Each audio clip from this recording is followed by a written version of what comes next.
अस्सलाम वालेकुम दोस्तों, उम्मीद है खैरियत से होंगे। आज हम बात करेंगे गज़ और मीटर में क्या फ़र्क होता है। गज़ और मीटर में बहुत बड़ा फ़र्क होता है।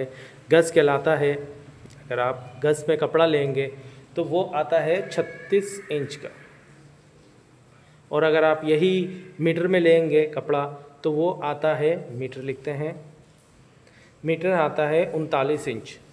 ठीक है दोस्तों, तो दोनों में बहुत फ़र्क होता है। बाज़ लोग क्या करते हैं, गलत बयानी करते हैं जो निहायत गलत रहता है। कहते हैं कि गज़ तो उर्दू का हरूफ है और मीटर इंग्लिश का, दोनों में कोई फ़र्क नहीं है। दोनों में बहुत बड़ा फ़र्क होता है।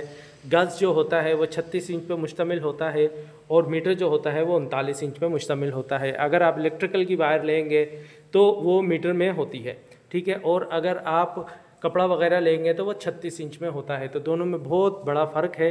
तो आपके सामने ही है, मीटर हमेशा 39 इंच का होता है और गज़ हमेशा 36 इंच का होता है। जब भी आप कोई चीज़ लें, इस चीज़ की तरफ ख्याल रखें, ये नहायत अच्छी चीज़ रहती है। ठीक है दोस्तों, और उम्मीद है वीडियो अच्छी लगी होगी। अपना ख्याल रखिएगा। अल्लाह हाफ़िज़।